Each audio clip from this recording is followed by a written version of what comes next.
Welcome, everyone, to Midweek Manna, brought to you by the Yahad. I am Professor Smith, and we are so glad that you decided to join us in worshiping our Creator and His blessed Son. We hope that this service ministers to you as it has to us. We are always looking for speakers, watchmen, and watchwomen to bring us reports about issues that affect the body of Messiah. We also seek natural health practitioners to tell us about natural remedies, and we seek preachers. In fact, everyone who has a talent may join us and share their gift, or just sit and listen together with us. We hope you enjoy, and may the Almighty Yahweh bless you richly.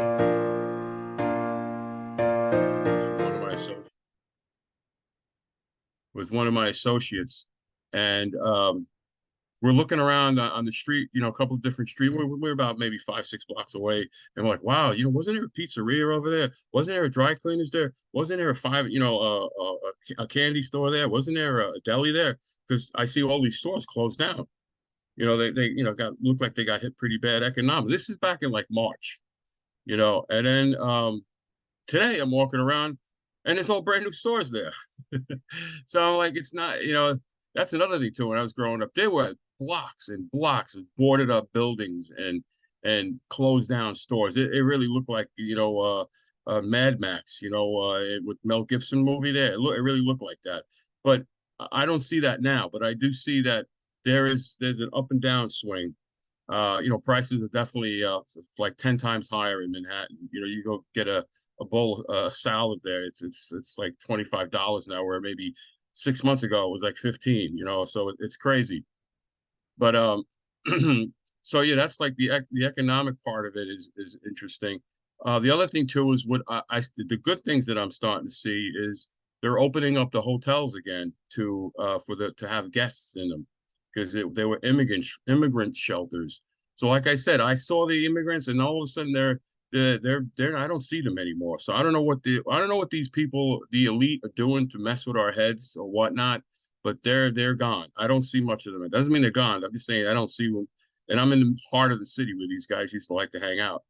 The good news for me, though, personally, now that they're opening these hotels up, these are customers of mine. Now all of a sudden they need all brand new services. So I'm selling. I don't even have to try. I'm just taking orders basically, because they destroyed the place. They had to reconstruct it. So now I'm getting orders because they're opening them back up to the public again. So that's the update on that. The other thing I was reading about is I never knew this here, but they what the city is doing in New York City is I think maybe I'll share my screen here to see if you can see my yeah. You guys see my screen? Yeah. Well, they did. I looked this up here. The Gothamist is a publication just from Manhattan. 1 million New York NYC households set to lose high internet speed. And I was like, oh, how terrible it is. No, they were getting it free. These people, 1 million people were getting free internet. And I'm in that business, and I'm like, wow, if they pay $25 a month, if that were real customers, they'd be paying $25 a month for that internet access. That would be $25 million a month. They would of my tax dollars. Were just giving away. So I'm kind of glad they're taking away their internet speed there. It's their internet usage. So I just wanted to share that with you guys. The other thing too is what was I thinking about here?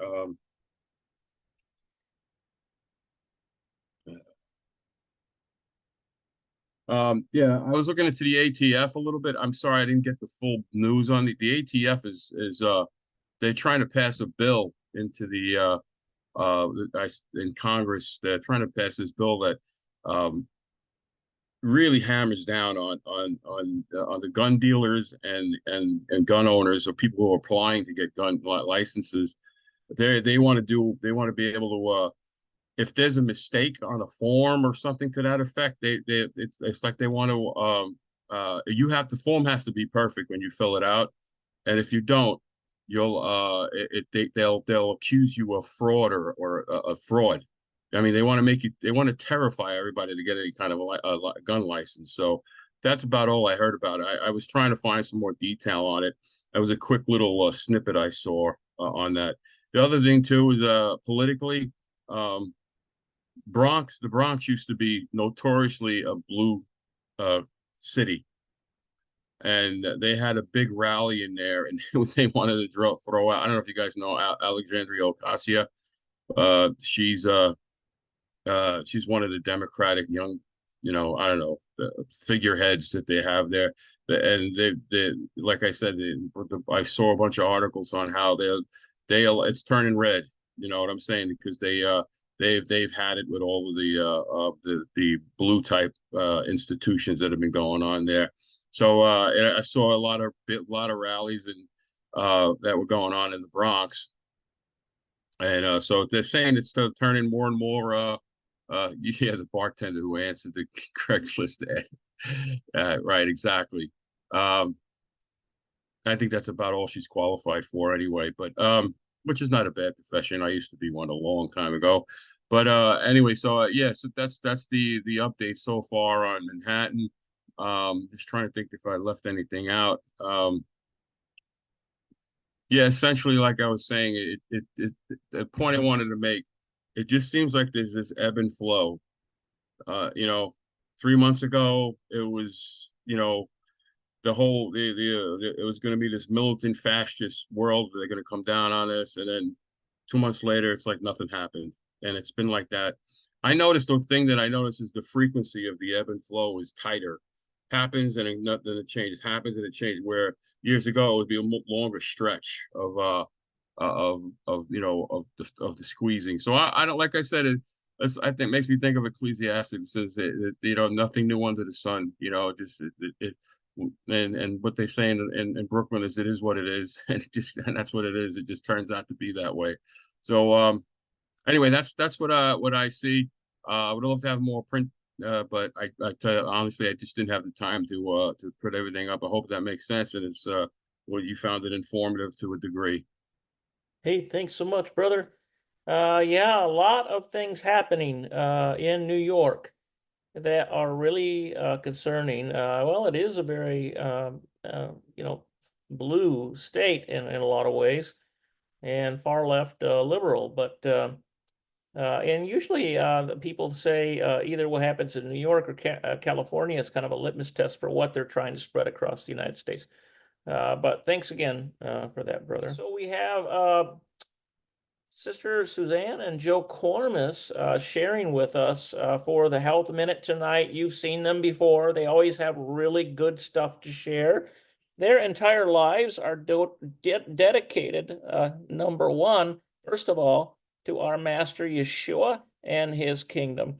And number two, dedicated to this health, natural health that they are trying to teach people about in the hopes that they will receive the benefit of longevity and just an easier existence without all of the health problems plaguing people. You can see their information here. You can reach out to them at faith-works806@hotmail.com.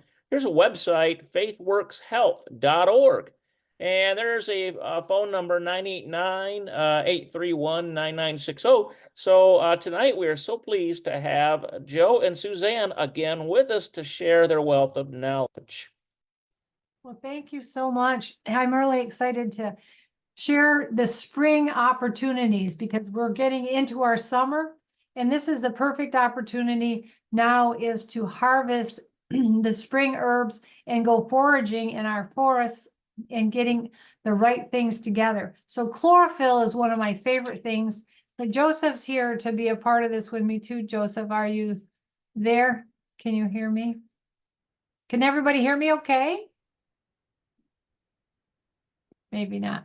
But Yes, I think you're doing fine, Suzanne. okay, awesome. And so then I just want to say thanks to everybody because first off, I am so honored to be a part of this. This is my calling in my world, 25 years of being in this same building here in Stanton.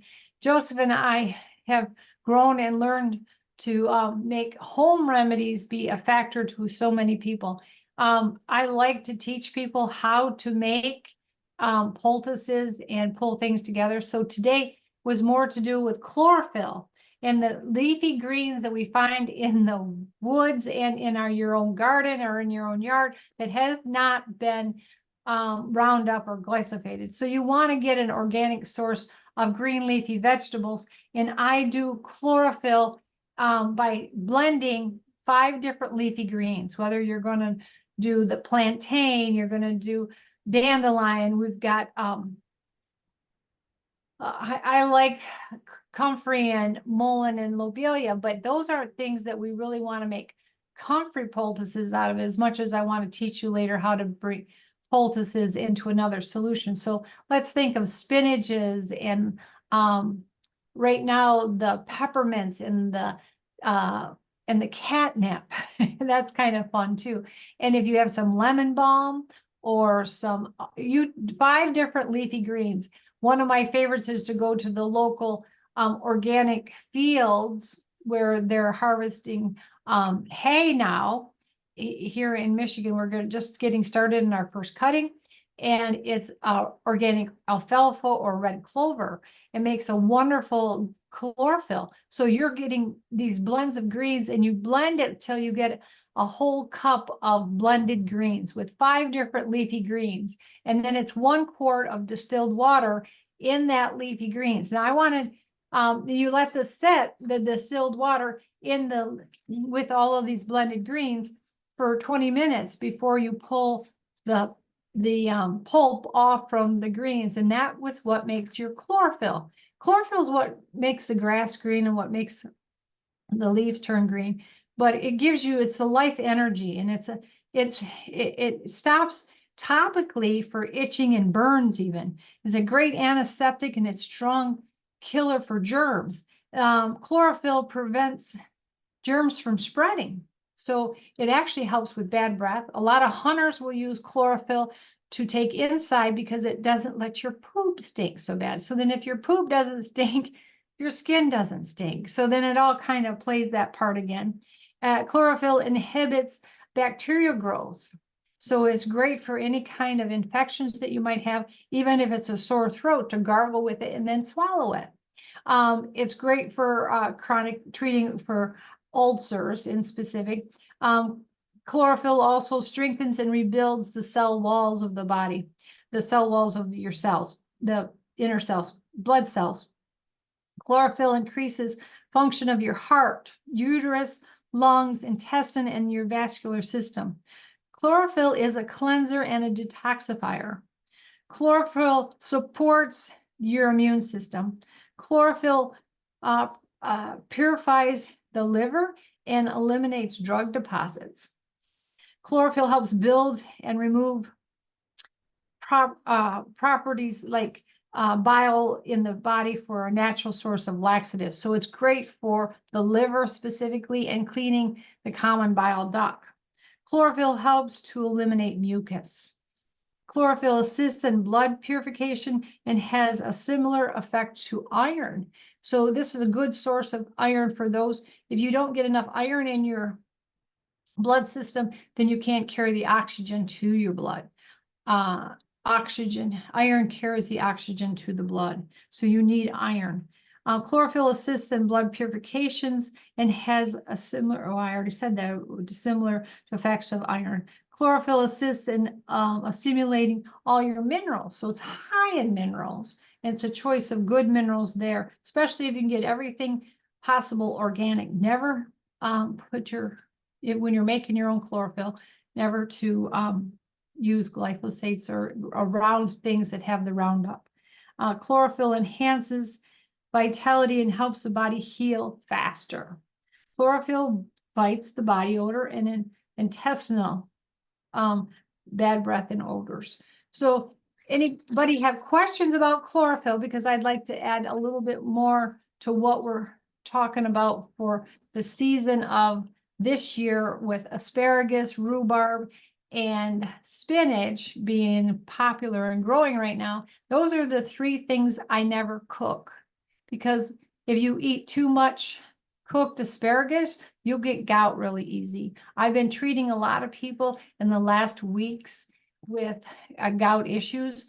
And if you eat asparagus raw, it gets rid of gout. But if you eat cooked asparagus too often, especially with your animal proteins, the gout is quicker. That lactic acid that's created when those things are cooked are really harmful to arthritis and block circulation patterns. So avoid eating asparagus that's cooked asparagus, cooked rhubarb, or cooked spinach. And then you won't have the lactic acid issues in those muscle aches and pains for joints. What are you thinking, Joseph? You got anything to add? Because I know you're amazing at sharing these information. I will first start out with a question down there that Paul wrote in the text that came up. He said, any recipes for making chlorophyll? I think earlier today when we were talking, just you and I think you said you like to blend it. I do blend all the leafy greens and blend it well. I have a Vitamixer. I blend it with distilled water and then top it with a whole quart of distilled water. For every cup, you can have a whole quart of water. So you're going to try to get in 4 to 5 different flavors of greens. And then 1 quart of distilled water, and then let it set for 20 minutes, and then you pull the greens off. That you're making your own chlorophyll. Now I have Nature Sunshine Chlorophyll is one of my favorite, but Bernard Jensen to New Life to a couple other things, companies that have their own chlorophyll, but making your own is my favorite still. I love home remedies. If Brother Gregory is willing to do a screen share, I had some things brought up even on mullein, if you wanted to cover that tonight. Yes, and mulleins, this is the time of the year to harvest mullein, and it's growing beautiful. Once it has that beautiful flower, yellow flowers at the top of it, I take the flowers of mullein and put it into honey, or else I put those flowers into olive oil and just let it sit for 3 weeks. And you'll be amazed at the property that mullein has for your lungs and building mucosal linings. Mullein and lobelia together is one of those amazing healing things for your lungs, for those that have a chronic cough or something that's stuck. Lobelia is one of those that doesn't taste good, but it really works. I buy that in a tincture generally. I haven't harvested mullein or lobelia very often. So Joseph, hey, Suzanne, that Vitamixer that you've got, have you ever seen that Suja juice, which is like a dark green in Walmart? It's supposed to be cold pressed, but it's the consistency is like juice. There's not any pieces in it or anything. Does the Vitamixer, can it get it that consistency, that smooth? It'd be easier to drink it if it was really smooth. Well, the Vitamixer is more of a blender, so you're always going to have the bottom of all of your juices is going to be a little bit more pulpy or thick, like a pudding. And so I have also a what is it called, a green machine or something, Joseph, the machine that I use for my carrots and my beets, that I juice carrots, beets, and celery when I'm detoxing my liver. Okay. I love, and that's more of a winter time, but in the summertime, we need to detox the liver with the lemon and parsley, oregano and garlic, and a little bit of cayenne pepper and the maple syrup. That's my combination. So Joseph's pulling up things on chlorophyll. Boy, you've done a great job, yo. This is screen sharing then, right? Yes, it's screen sharing beautifully. Okay then. Yeah, this was just some of the things that I looked up on chlorophyll. Even this must be a microscope of what's really going on the cells of plants. And it does the same solution to the inside of your body because it's a live food that creates life back in us. And it's an amazing solution. You do have green stool. And just like drinking raw beet juice, when it's juice, your urine will be red as well as your stool to be red. So never be alarmed of redness when it comes to, but you're green. And then mother's milk will turn green from having chlorophyll too. But here's your mullein, and he's doing a nice job. And that's showing the leaves there, the flower, the big tall stem has those yellow blossoms all over it. And you pull those blossoms off and put it into honey, or I do olive oil when I'm making it for a topical poultice. But when you take it internally, honey tastes so much better. I love my honey. It's got a very soft, fuzzy leaf to it. In the wartime, people put those mullein leaves inside their shoes, and it helped heal their sore feet as well. There's a healing property behind the mullein leaves. Hey, Suzanne, we've got a question here from Giacomo. He Okay. says he's big on oregano oil. Do you have a suggestion on how he can press it out at home? Oregano, and I grow oregano as well, but I've never, I'm sure you could juice it or else blend it like we're doing. But my oregano always comes in essential oils, and I buy it. And then I put it in topically as well. The raw oregano, I blend and put it into my liver cleansing properties for cleaning the gallstones out with a lemon, parsley, oregano, garlic, red pepper, and maple syrup. And I do have those recipes that anybody wants them. I'm happy to share them. The benefits and effectiveness in using mullein, you wanted to do, are you gonna give us their properties there, Joseph? Did I answer the question about the oregano? Yeah. It's an natural antibiotic. I love my oregano. Mhm. Mhm. Okay, do we have any further questions before we close the health minute? Anyone else have any questions for Sue and Joe Cormus? We thank you, both of you, very much for sharing. You guys I do. bring a lot to the table. I surely enjoy doing this, and thank you for inviting us. And Hallelujah. Now, this week, I'm going to be presenting something called Abraham, father of many nations. And we've got a good 15 minutes here, maybe even 20, possibly. So this is a presentation that I gave to a Wednesday night church service tonight. It's pretty well received. But as you know, Abraham is one of the great fathers of the faith. In fact, Abraham was called out of Ur of Chaldee, out of a very idolatrous and pagan environment. And Abraham is known as the father of the faithful. In fact, the New Testament is full of scriptures that talk to us about the example of Father Abraham. And so Abraham is a very familiar figure. Some of the stories you may recognize from the book of Genesis. Here we have a picture of Abraham being commanded to slay his own son, but he was prevented by the angel at the last moment as a test to see if he would be obedient. Imagine that. That would be a hard pill to swallow today. Abraham was also renowned for building these stone altars and worshiping Yahweh Elohim. And remember that at that time, during the reign of Nimrod, when Abraham was a child and his father Terah grew up in that idolatrous kingdom, it was considered a death sentence to talk about any other god than these false gods that had been established. Now here we see Abraham and Sarah.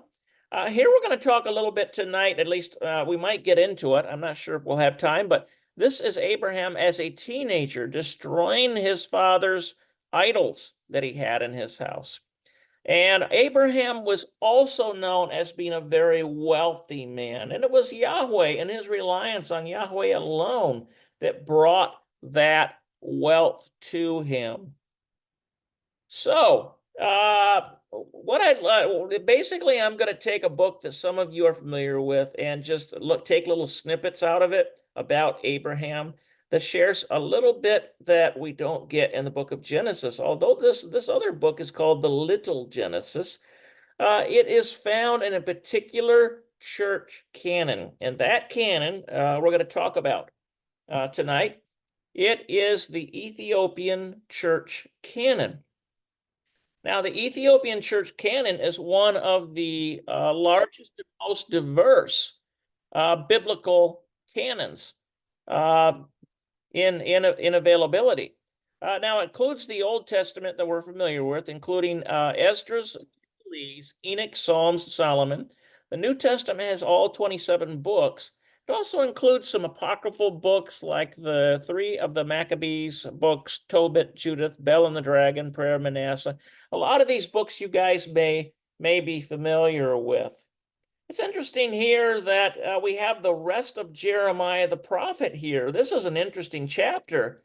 And also notice that there is Clement is included. The Didache is included in there. Quite a few things here in the Ethiopian Orthodox canon. Now, it's interesting to realize that the Ethiopian Orthodox Church has a long and storied history. The number one, we can see that the Ethiopian kingdom and people were mentioned all the way back to Solomon. In fact, remember that Solomon entertained the Queen of Sheba from what is today modern Ethiopia, that area of land. And he ended up reputedly marrying the Queen of Sheba. And this can be found in Kings, 1 Kings chapter 10, 1 through 12, and 2 Chronicles 9, 1 through 13.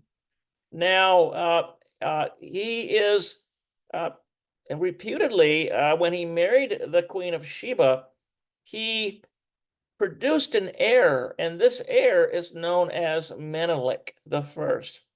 There's a lot of history that the Ethiopian church has on Menelik, and also the Beta Israel, which are the Falasha. Jewish people have a lot of history on Menelik and the entire line of kings. Now, Menelik is reputedly, he basically left the court of Solomon with his mother, and he was established as the first king there in Ethiopia. So that's quite a interesting little information there. Here we have an Ethiopian priest, and notice he's got a very old book. Well, the Ethiopian canon is considered one of the oldest, if not the oldest, in existence. So why am I bringing all of this up? Really, this was designed for a church audience, but it's good to go over review. But here is this book, Jubilees. I'm going to be taking some snippets out of Jubilees tonight. Now, also, how did Christianity get into Ethiopia? How did the faith of Messiah? Well, here we have a picture of Philip baptizing and leading in the sinner's prayer, the eunuch, the Ethiopian eunuch. This is in the book of Acts, chapter 8, verses 26 to 39. Now, this old book, this old Bible here, is written in Ge'ez, or classical Ethiopic. It's one of the ancient world's major literary languages with 2 millennia of history in the Horn of Africa and Arabia. The language appears in many ancient inscriptions and in Jewish and Christian writings. Isn't that interesting? Okay, so Ethiopia really has some of the oldest scrolls of Israel. Unlike the King James Bible, which contains 66 books, the Ethiopic Bible contains a total of 84 books, includes some writings that were rejected or lost by other churches. There are certain Ethiopian tribes who have been worshiping the God of Israel for 3,500 years. I speak of Beta Israel, or the Falashas. But this does not mean all Ethiopians worship the God of Israel, because it really is a multicultural country. There are, of course, you got the Orthodox Church, but you also have Muslims there as well, and maybe even some pagans, possibly. And there's a lot of Protestant churches there that also engage in worship. Now, it was introduced, Christianity was introduced to Ethiopia in the 4th century, and the Ethiopian Orthodox Church, called the Tewahedo in Ethiopia, is one of the oldest organized, or it might be Tewahedo, maybe. It's one of the oldest organized Christian bodies in the world, and it's considered one of the oldest civilizations in the world, settled by Ham's sons after the flood of Noah. They also have all the scrolls of the Old Testament and New Testament, plus many other books, as you've noticed.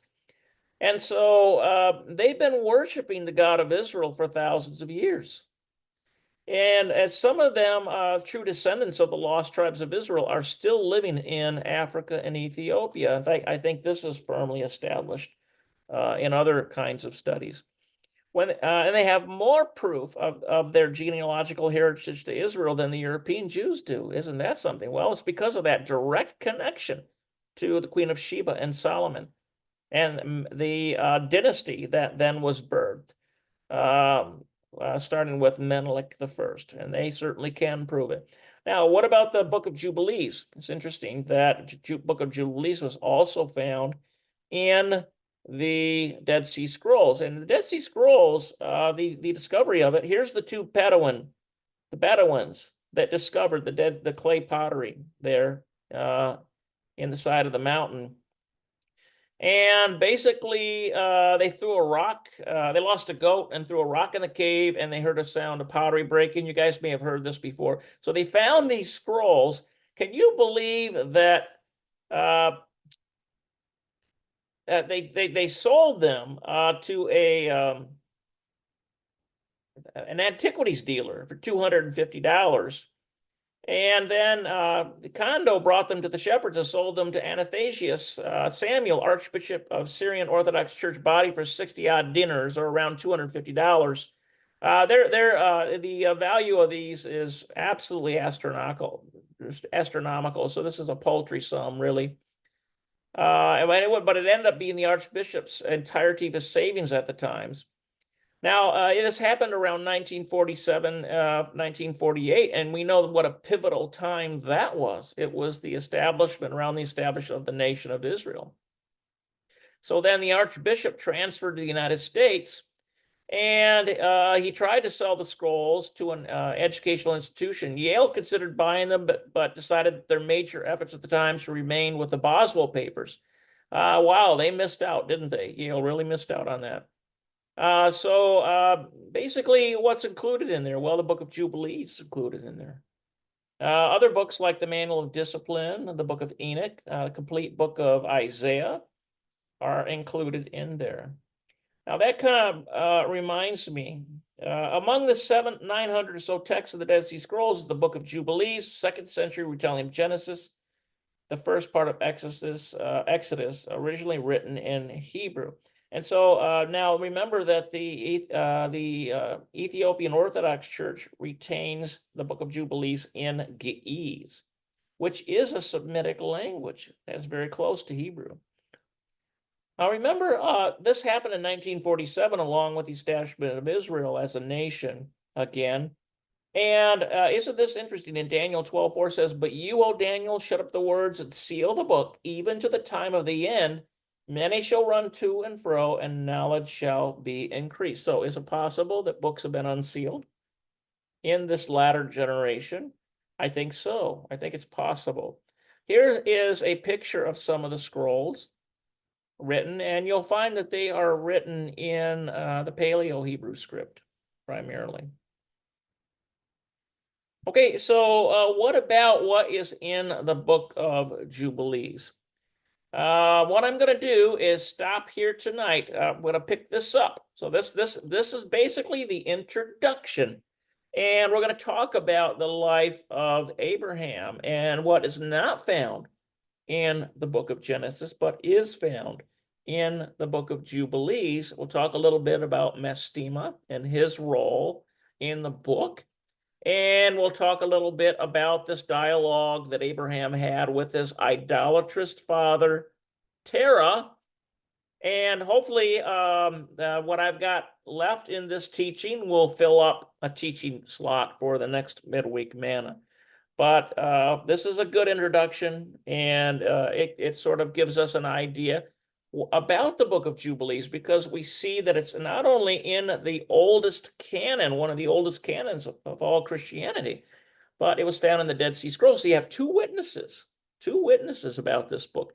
I've never understood why people, well, first of all, the whole idea of sola scriptura, which is a Latin term meaning scripture alone. The whole idea of that is sometimes I think the Protestant churches have taken it to an extreme, to the exclusion of other books. Look, you don't have to have every detail match up to get value out of a book. Okay, that's important to understand, and that's a stumbling stone that a lot of Protestants stumble over, and a lot of Messianics who are still in this Protestantism mindset stumble over. The Bible tells us in the book of Isaiah, line upon line, precept upon precept, here a little and there a little. Okay, so, but you can stumble if you don't understand that. So the Father has given us these witnesses, and ultimately it's the Ruach HaKodesh that leads us into truth. And then this is why it requires a personal relationship with the Master Yeshua. And so that's what I have tonight. Let's take a look at this here. Well, we are having, what is true, we are having Sabbath service at 11. It's going to be a different room. It's going to be theyahad.com for those who don't,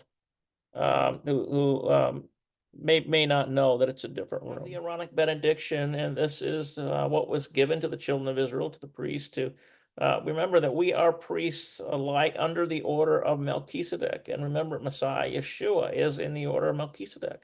And so we also are priests in the order of Melchizedek.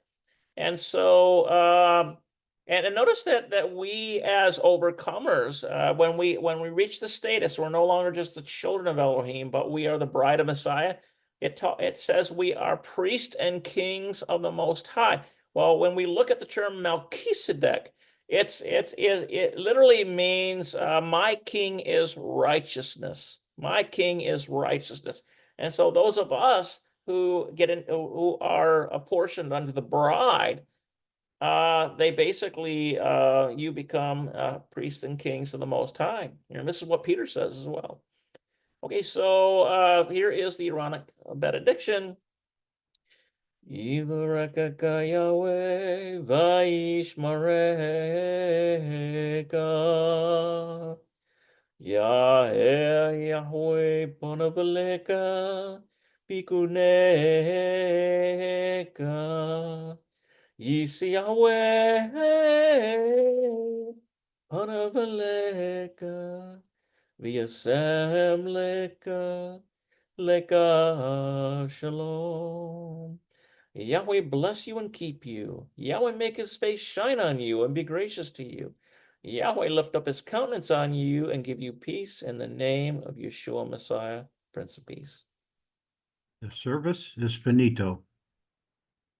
Okay, so here's our contacts for those of you out there that would like to reach out to us. So you can reach out to me, shul@hmisrael.com. Brother James Kramer, if you're in the Michigan, Ohio, and Indiana area, reach out to Brother James Kramer, Hebrew Messianic Israel, Waldron, Michigan. It's right down at the bottom, Waldron, Michigan. There's the hand. Maybe here's the hand. Is that how it is? Way down there at the bottom. His email is mipatriot49@proton.me. Here's our website, hmisrael.com. Dr. Jack Snyder is in collaboration with us as well. His email, veroyahad@gmail.com and veroyahad.org. So this is a service brought to you in collaboration between New Earth Restoration and Hebrew Messianic Israel. We are fellowships in the Yahad, or you can just call us the Yahad, which means togetherness. We are together serving the Master. And so